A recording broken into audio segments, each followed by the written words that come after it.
तरफ बात करेंगे सबसे पहले प्रश्न की। तो सबसे पहला प्रश्न आपकी स्क्रीन पे है कि अर्लाइन पैच ग्लोबल विजन पुरस्कार से किसे सम्मानित किया गया है। तो चार ऑप्शन आप लोगों के पास है, यहां से आपने बताना है कि इस पुरस्कार से अर्लाइन पैच ग्लोबल विजन पुरस्कार से किसे सम्मानित किया गया। तो देखिएगा ऑप्शन ए में लिखा है गीता मित्तल, दूसरा तीसरा, चार ऑप्शन आप लोगों के पास है। यहां से देखिएगा ऑप्शन सी मतलब उपरोक्त दोनों, मतलब गीता मित्तल जो कि भारत की है उनको, और साथ साथ में जो मैक्सिको के मार्गरेटा लूना रामोस है, इन दोनों को ही इस पुरस्कार से संयुक्त रूप से सम्मानित किया गया है।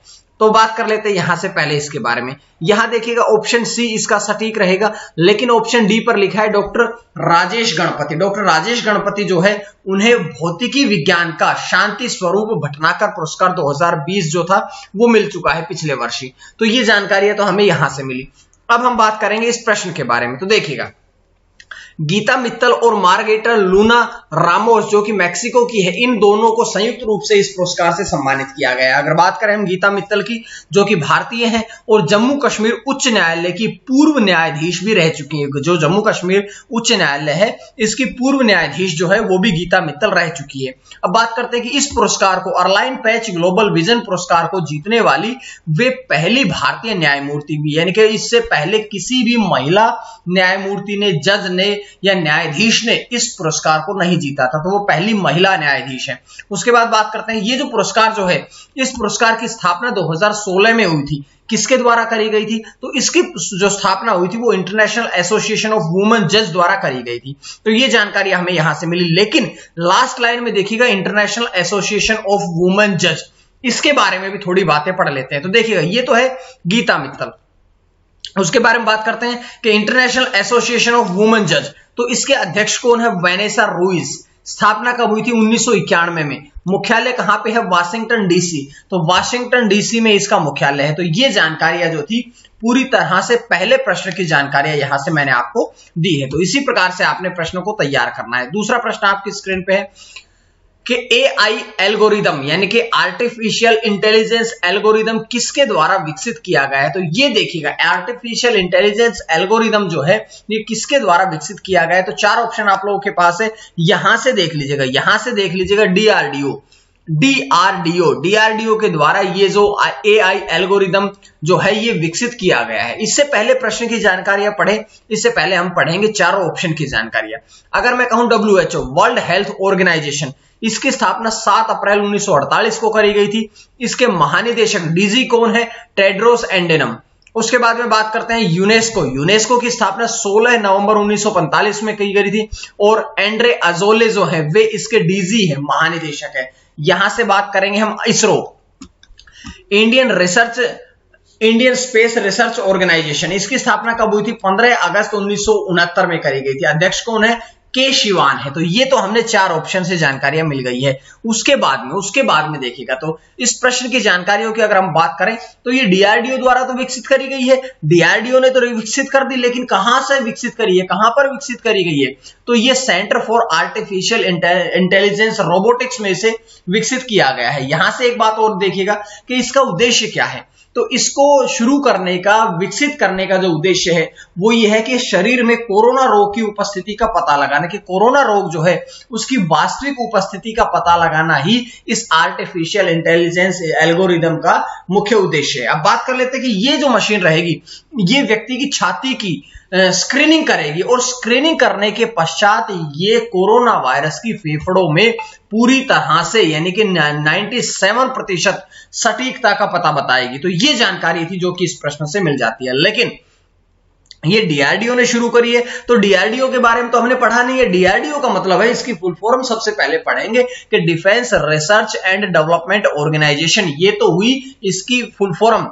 अगर हम बात करें इसकी स्थापना कब हुई थी तो DRDO, देखिए चारों ऑप्शन में हमने 3 ऑप्शन से जानकारियां पढ़ ली थी, लेकिन चौथे ऑप्शन की नहीं पढ़ी थी। तो DRDO के बारे में अब हम पढ़ लेते हैं कि DRDO की स्थापना हुई थी 1958 में। मुख्यालय है नई दिल्ली में और जी सतीश रेड्डी जो हैं वे अब DRDO के वर्तमान में अध्यक्ष हैं। तो इस प्रकार से अब हमारी जाकर के पूरी करंट अफेयर्स के दूसरे प्रश्न की जानकारी आपको मिल जाती है। उसके बाद अगला प्रश्न कि पत्रकारों के लिए मुफ्त टीकाकरण अभियान कहां पर शुरू किया गया। पत्रकार जो है, जो एडिटर जो है, उन सभी के लिए मुफ्त टीकाकरण अभियान जो है ये शुरू किया गया है। कहां पर शुरू किया गया तो देखिएगा, 4 ऑप्शन आप लोगों के पास है। यहां से देश की राजधानी दिल्ली में पत्रकारों के लिए मुफ्त टीकाकरण अभियान शुरू किया गया। तो ये तो जानकारी हमें यहां से मिली, लेकिन आप कल की वीडियो याद करिएगा। कल की वीडियो में मैंने क्या बताया था कि ओडिशा राज्य में भी पत्रकारों के लिए एक अभियान शुरू किया गया जिसका नाम क्या था, स्वास्थ्य बीमा योजना। 2 लाख रुपए का बीमा करने की योजना भी करी गई थी। उससे पहले 15 लाख की घोषणा भी कर दी गई थी मृत्यु पर। और उसके बाद पत्रकारों के लिए आंध्र प्रदेश सरकार ने कुछ समय पहले एक आवास योजना शुरू करी थी। और इसी बात को ध्यान में रखते हुए 2020 की अगर हम बात करें तो पत्रकार बीमा योजना जो है ये 2020 में मध्य प्रदेश सरकार ने भी शुरू कर दी थी, जो कि पत्रकारों के लिए करी गई थी। तो ये सारी जो योजनाएं मैंने बताई है अलग अलग राज्यों से केवल और केवल पत्रकारों के लिए योजना बताई गई है। उसके बाद देखिएगा कि पत्रकारों के लिए मुफ्त टीकाकरण अभियान जो है ये दिल्ली सरकार द्वारा शुरू किया गया। आने वाले 3 महीने में, जो आगामी 3 महीने रहेंगे, यहां से 18 वर्ष से अधिक उम्र के सभी लोगों को टीकाकरण की प्रक्रिया शुरू करने की घोषणा करी गई है। और ये तो देश में पहले से हो चुका है। 1 मई से ये घोषणा करी जा चुकी है कि जो जितने भी व्यक्ति 18 वर्ष से ऊपर के हैं उन सभी का कोरोना वैक्सीनेशन होना चाहिए। दूसरी बात, एक प्रश्न यहां से एक और भी आया कि कल मैंने आपसे एक और भी प्रश्न बताया था कि 12 से 16 वर्ष के जो बच्चे हैं उनका कोरोना वायरस का टीकाकरण का अनुमति देने वाला देश, विश्व का पहला देश कौन सा बना है, कनाडा बना है। कल मैंने आपसे ये बताया था। और इसके साथ साथ में एक बात और समझ लीजिएगा कि इससे पहले जो ओडिशा जो सरकार है उसने पत्रकारों के लिए बीमा योजना भी शुरू कर दी थी और उन्हें, जो पत्रकार थे, उन्हें कोरोना वायरस योद्धा भी घोषित कर दिया था। तो ये सारी बातें थी जो कि मैंने आपसे इस प्रश्न से बारे में चर्चा करनी थी। अब हम यहां से देखिएगा दिल्ली के बारे में बात करेंगे कि दिल्ली राजधानी कब बना था देश की, तो 1911 में। जॉर्ज पंचम के बारे में पूरी घटनाएं आपको जीएस में पता होगी ये सारी, कि 1911 में देश की राजधानी दिल्ली बना था। लेकिन उससे पहले देश की राजधानी कौन सी थी, कोलकाता थी। कोलकाता देश की राजधानी पहले थी। उसके बाद में 1911 में जॉर्ज पंचम जब यहां आए थे तो बड़े समारोह का आयोजन किया गया था और देश की राजधानी जो थी वो कोलकाता से दिल्ली परिवर्तित कर दी गई थी। लेकिन दिल्ली जो है वो केंद्र शासित प्रदेश कब बना था, 1956 में। जिले कितने हैं, 11 हैं। उपराज्यपाल कौन है, अनिल बैजल। मुख्यमंत्री कौन है, अरविंद केजरीवाल, जो कि मतलब आम आदमी पार्टी से प्रमुख भी है। बहुत दूसरी बार वो दिल्ली के जो है मुख्यमंत्री भी बने हैं। तो ये जानकारी आपको यहां से मिल जाती है। उसके बाद प्रश्न नंबर 4 कि दोस्त फॉर लाइफ मोबाइल ऐप किसके द्वारा लॉन्च की गई। तो दोस्त फॉर लाइफ जो मोबाइल ऐप है इसका पूरा नाम है सीबीएसई दोस्त फॉर लाइफ। मतलब ये शुरू किसने करी है, ये शुरू करी है सीबीएसई ने। तो सीबीएसई ने दोस्त फॉर लाइफ मोबाइल ऐप जो है ये लॉन्च करी है। तो ये जानकारियां तो हमें यहां से मिल गई। लेकिन 4 प्रश्न बता रहा हूं, बहुत इंपॉर्टेंट प्रश्न बता रहा हूं आपको, देख लीजिएगा। UGC university grant commission full form है इसकी स्थापना कब हुई थी, 28 दिसंबर 1953 में। एमडीयू महर्षि दयानंद यूनिवर्सिटी रोहतक, स्थापना कब हुई थी, 1976 में। वाइस चांसलर कौन है, Rajbir Singh. IIT Delhi, Indian institute of technology Delhi, इसकी स्थापना कब हुई थी, 1961 में। तो बड़ी इंपॉर्टेंट जानकारी मैंने आपको इस ऑप्शन से दी है। उसके बाद है इस प्रश्न की जानकारियां कि ये जो दोस्त फॉर लाइफ मोबाइल ऐप शुरू करी गई है, इससे क्या होगा कि जो कक्षा 9 से 12वीं तक के छात्र हैं उनके लिए इसे तैयार किया गया। कक्षा 9 से लेकर के 12वीं तक के छात्रों के लिए इसे तैयार किया गया। बात करेंगे यहां से कि इससे छात्रों को पाठ्यक्रम संबंधी जानकारियां प्राप्त होगी, साथ साथ में मानसिक स्वास्थ्य से संबंधित सुझाव भी दिए जाएंगे। मानसिक स्वास्थ्य से संबंधित सुझाव क्यों दिए जाएंगे, क्योंकि ऐसी बीमारी के दौरान स्कूल कॉलेजेस तो बंद है और ऐसे में बच्चे प्रेशर ना ले, एग्जाम की टेंशन ना ले, इसी बात के लिए उन्हें मानसिक स्वास्थ्य रहने पर भी उन्हें सुझाव दिए जाएंगे। अब ये सीबीएसई ने लॉन्च करी है। तो सीबीएसई के बारे में देख लीजिएगा। सीबीएसई की सबसे पहले पढ़ेंगे फुल फॉर्म कि central board of secondary education. Central board of secondary education, इसके बारे में थोड़ी जानकारी और देख लीजिएगा कि इसकी स्थापना कब हुई थी, 3 नवंबर 1962 को। मुख्यालय कहां पे है, नई दिल्ली में है। और अगर हम बात करें चेयरमैन कौन है, तो इसके चेयरमैन है मनोज आहूजा। मनोज आहूजा जो है वे वर्तमान में सीबीएसई के चेयरमैन है, अध्यक्ष हैं। उसके बाद हमारी स्क्रीन पे 5वां प्रश्न क्या है कि ICAR भारतीय चावल अनुसंधान संस्थान हैदराबाद के निदेशक कौन बने। तो ये बड़ी इंपॉर्टेंट बात रहेगी। चावल के बारे में भी हम बात करेंगे कि भारत जो है वो विश्व का दूसरे नंबर का सबसे ज्यादा उत्पादक देश है चावल का विश्व में। लेकिन प्रश्न यहां से ये देखिएगा कि ICAR जो है इसने भारतीय चावल अनुसंधान संस्थान हैदराबाद के निदेशक कौन बने। तो यहां से 4 प्रश्न ऑप्शन आप लोगों के पास है। यहां से देखिएगा डॉक्टर रमण मीनाक्षी सुंदरम, डॉक्टर रमण मीनाक्षी सुंदरम जो है वे भारतीय चावल अनुसंधान संस्थान हैदराबाद के निदेशक बने हैं। उनके बारे में पूरी जानकारियां देखिएगा। पहले ऑप्शन की जानकारी कि जयदीप भटनागर कौन है, वे PIB प्रेस इन्वेस्टिगेशन ब्यूरो के प्रधान महानिदेशक है। प्रमोद चंद मोदी कौन है, वे केंद्रीय प्रत्यक्ष कर बोर्ड के अध्यक्ष है। अजेंद्र बहादुर सिंह कौन है, वे पूर्वी नौसेना कमान के प्रमुख है। तो ये 3 जानकारी आपको और मिली। ये 3 प्रश्नों का रिवीजन और भी हुआ आपका। उसके बाद इस प्रश्न की तरफ चलिएगा कि पिछले 23 वर्षों से वे इस संस्थान में कार्यरत है और विश्व में भारत की अगर बात करें तो भारत जो है वो विश्व में दूसरा सबसे बड़ा चावल का उत्पादक देश भी है। और अगर चावल का उत्पादक दूसरे नंबर पे भारत है तो सबसे ज्यादा उत्पादन कहां होता है, सबसे ज्यादा उत्पादन जो है चावल का ये चीन में किया जाता है। और विश्व में कुल चावल का जितना भी उत्पादन होता है उसका 90% हिस्सा जो है ये दक्षिण पूर्व एशिया में ही किया जाता है। यानी कि दक्षिण पूर्व एशिया, भारत, पाकिस्तान, चीन, ये ही ऐसे देश है जो सबसे ज्यादा चावल का उत्पादन करते हैं। तो ये जानकारी हमें यहां से मिली।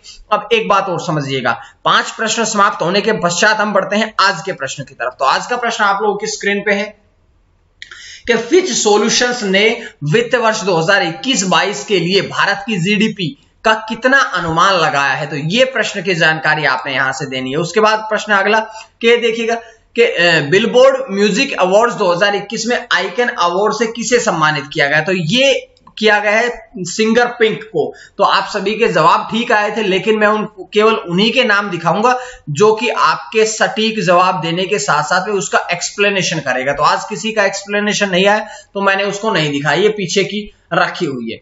पिछले प्रश्न के बारे में थोड़ा सी जानकारी थी वो आपके सामने आ गई थी।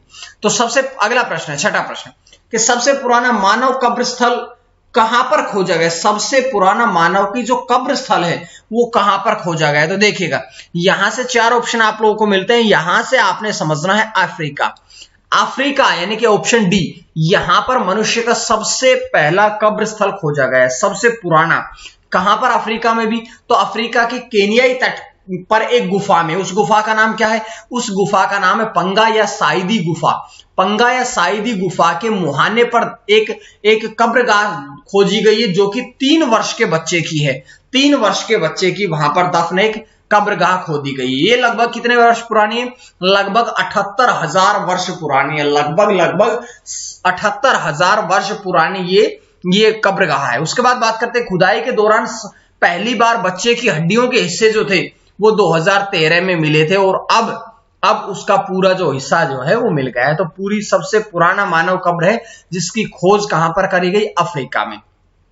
अब अगर हम अफ्रीका के बारे में बात करें तो अफ्रीका जो है वो एशिया के बाद विश्व का दूसरा सबसे बड़ा महाद्वीप है। सबसे बड़ा एशिया दूसरा है, विश्व का दूसरा है महाद्वीप वो अफ्रीका। उसके बाद बात करें कुछ इतिहासकारों के अनुसार सबसे पहले मनुष्य का जन्म और विकास जो था वो अफ्रीका महाद्वीप में ही हुआ था। यहां विश्व के 2 सबसे प्राचीन सभ्यताओं का विकास भी हुआ। कौन कौन सी, तो मिस्र की सभ्यता आप लोगों ने पढ़ी होगी और दूसरी होती है कार्थेज की सभ्यता। तो ये दोनों सभ्यता जो थी इनका विकास भी अफ्रीका महाद्वीप में ही हुआ है। इसमें अधिकतर देश जो है वो आर्थिक रूप से पिछड़े हुए। अफ्रीका महाद्वीप में जितने भी देश हैं वो गरीब हैं, वो कमजोर तबके के हैं, वे सारे के सारे आर्थिक रूप से कमजोर हैं। तो ये सारी बातें थी जो कि हमने इस प्रश्न से पढ़ ली है। उसके बाद देखिएगा प्रश्न नंबर 7 कि बायोडीजल मिश्रित डीजल की पहली आपूर्ति, बायोडीजल मिश्रित डीजल की पहली आपूर्ति जो है ये इसको हरी झंडी दिखाई गई है। किसके द्वारा हरी झंडी दिखाई गई है, तो इसको हरी झंडी दिखाई गई है धर्मेंद्र प्रधान के द्वारा। धर्मेंद्र प्रधान यानी कि इसका ऑप्शन सी सही रहेगा। 4 ऑप्शन के बारे में पढ़ना चाहें तो गजेंद्र सिंह शेखावत जो है वो देश के केंद्रीय जल शक्ति मंत्री हैं। मुख्तार अब्बास नकवी जो है वे अल्पसंख्यक कार्य मंत्री हैं। अर्जुन मुंडा जो है वो जनजातीय मंत्री हैं और धर्मेंद्र प्रधान जो हैं वे प्राकृतिक गैस मंत्री हैं। तो यहां से ये जानकारियां मिलती है कि पेट्रोलियम और प्राकृतिक गैस मंत्री जो है धर्मेंद्र प्रधान, उनके द्वारा बायोडीजल मिश्रित डीजल की पहली आपूर्ति को हरी झंडी दिखाई गई है। बात करते हैं कि ये यूज्ड कुकिंग ऑयल आधारित मिश्रित जल है। यूज्ड कुकिंग ऑयल आधारित यानी कि अब जो खाने का जो तेल होता है उससे भी बायोडीजल का प्रयोग किया जा रहा है। और इसका उद्देश्य क्या है? इसका उद्देश्य है कि जो बायोडीजल आपूर्ति को बढ़ावा देना, साथ साथ में जो आयात निर्भरता है, जो डीजल की जो आयात है उस आयात निर्भरता को कम किया जा सके। और साथ साथ में भारत ने एक लक्ष्य भी रखा है, क्या कि 2030 तक डीजल में 5% सम्मिश्रण बायोडीजल प्राप्त का लक्ष्य रखा गया है। तो ये जानकारियां थी यहां से। लेकिन थोड़ी सी बात और समझ लीजिएगा। आईओसी मतलब इंडियन ऑयल कॉर्पोरेशन, जिसके अध्यक्ष कौन है? इसके अध्यक्ष है श्रीकांत माधव वैद्य। और मुख्यालय की अगर हम बात करें तो इसका मुख्यालय है नई दिल्ली में है, जिसकी स्थापना आईओसी की स्थापना 30 जून 1959 में करी गई थी। तो ये जानकारी आपको यहां से मिल जाती है।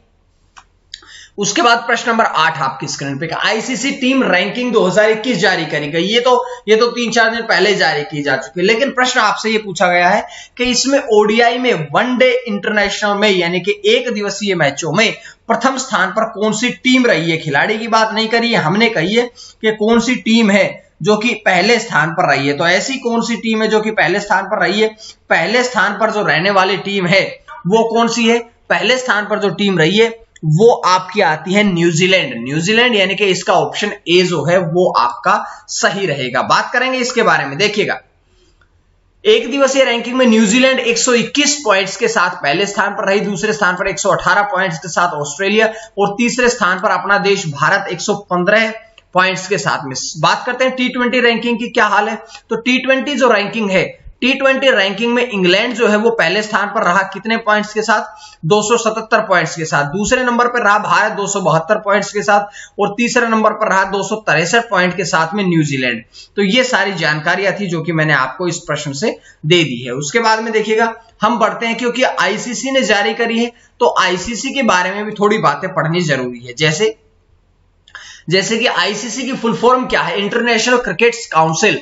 इंटरनेशनल क्रिकेट काउंसिल जो है वो आईसीसी की फुल फॉर्म है। मुख्य इसके अध्यक्ष कौन है? Greg Barclay. और मुख्य कार्यकारी अधिकारी कौन है? मनु साहनी। मुख्यालय कहां पे है? यूएई, दुबई में। और इसकी स्थापना, आईसीसी की स्थापना, इंटरनेशनल क्रिकेट काउंसिल की जो स्थापना है 15 जून 1909 में करी गई थी। तो ये जानकारी आपको मिली। 9वां प्रश्न आपकी स्क्रीन पे, कि भारत में डायनासोर की हड्डियां किस राज्य में पाई गई है? भारत में ऐसा कौन सा राज्य है जहां पर डायनासोर की हड्डियां पाई गई है? तो देखिएगा, भारत में ऐसा कौन सा राज्य, तो ऐसा राज्य कौन सा है? मेघालय, यानी कि इसका ऑप्शन ए मेघालय ऐसा राज्य है जहां पर डायनासोर की हड्डियां जो है वो पाई गई है। तो बात करते हैं मेघालय के बारे में, थोड़ी जानकारी है इस प्रश्न के बारे में। देख लीजिएगा कि मेघालय में जो पश्चिमी खासी पहाड़ियां हैं, जो खासी पहाड़ियां हैं मेघालय के पश्चिम में, जो कि पहले असम में हुआ करती थी, क्योंकि मेघालय और असम दोनों एक ही राज्य हुआ करते थे। उसके पश्चात असम से मेघालय अलग हुआ था। अब ये लगभग 100 मिलियन वर्ष पुराने सोरोपोड डायनासोर के जीवाश्म मिले, यानी कि 100 मिलियन वर्ष पुराने हैं जो कि सोरोपोड डायनासोर के जीवाश्म है। मेघालय कहां पे है? मेघालय देखिएगा, मेघालय के बारे में अगर हम पढ़ेंगे तो भारत का पूर्वोत्तर राज्य है। पूर्व प्लस उत्तर, पूर्वोत्तर मिलता है। यहां से इसका शाब्दिक अर्थ क्या है? मेघ प्लस आल्य, संधि भी करके बता दी मैंने आपको। तो मेघ, बादल, आल्य मतलब रहने का स्थान, के बादलों का घर। मेघालय का मतलब है बादलों का घर। 21 जनवरी 1972 को यह असम से अलग हुआ था। और एक बात और समझ लीजिएगा, इसे ब्रिटिश अधिकारियों द्वारा पूर्व का स्कॉटलैंड भी कहा गया था, क्योंकि पूर्व का स्कॉटलैंड किसके द्वारा कहा गया था, या पूर्व का स्कॉटलैंड कौन सा राज्य कहा जाता है? तो ये कहा जाता है हमारा मेघालय राज्य। और इसे सर्वाधिक, सबसे ज्यादा जो जहां पर बारिश होती है, सबसे ज्यादा जो बारिश होती है वो स्थान मासिनराम कहां पर है? मेघालय में। ये क्यों? क्योंकि ये जो पहाड़ियां हैं, इन पहाड़ियों से टकरा करके जो बारिश है वो लगभग डेली वहां पर होती रहती है। तो उसके बाद ये जानकारियां मिली। अंतिम प्रश्न आपकी स्क्रीन पे, कि किस राज्य ने चिड़ियाघर के रखरखाव वालों लोगों को आरटीपीसीआर परीक्षण इन सब के लिए अनिवार्य कर दिया गया? तो ऐसा कौन सा राज्य है? ऐसा राज्य है मध्य प्रदेश, यानी कि ऑप्शन बी। चिड़ियाघर में जितने भी लोग कार्य करते हैं उन सभी को भी अब RTPCR, reverse transcription polymers chain reaction, ये इसके फुल फॉर्म में देख लीजिएगा। ये अनिवार्य कर दिया गया है मध्य प्रदेश के वन विभाग द्वारा। और हैदराबाद में नेहरू लॉज क्यों कर दिया गया? क्योंकि हैदराबाद में जो नेहरू लॉजिकल पार्क है, जूलॉजिकल पार्क है, नेहरू जूलॉजिकल पार्क में 8 एशियाई शेर जो हैं वो कोरोना वायरस से पीड़ित पाए गए हैं। और ऐसा कदम उठाने का जो मेन कार्य था वो यही था कि और शेरों में और जानवरों में कोरोना वायरस ना फैले, क्योंकि वे भी तो किसी न किसी व्यक्ति के संपर्क में आए होंगे तभी उनके ऊपर फैली है। तो इसीलिए इस बात को ध्यान में रखा गया है। तो आज के लिए करंट अफेयर्स यहीं। आपको उम्मीद है कि आपको समझ में आ रही होगी। समझ में आ रही है तो आप लोग चैनल को सब्सक्राइब कर लीजिएगा, साथ साथ में इन सभी ग्रुपों से भी जुड़ लीजिएगा। सबका लिंक जो है वो डिस्क्रिप्शन में दिया हुआ है। आज के लिए इतना ही। मां सरस्वती की कृपा आप सभी पर बनी रहे। आप सभी का बहुत बहुत धन्यवाद।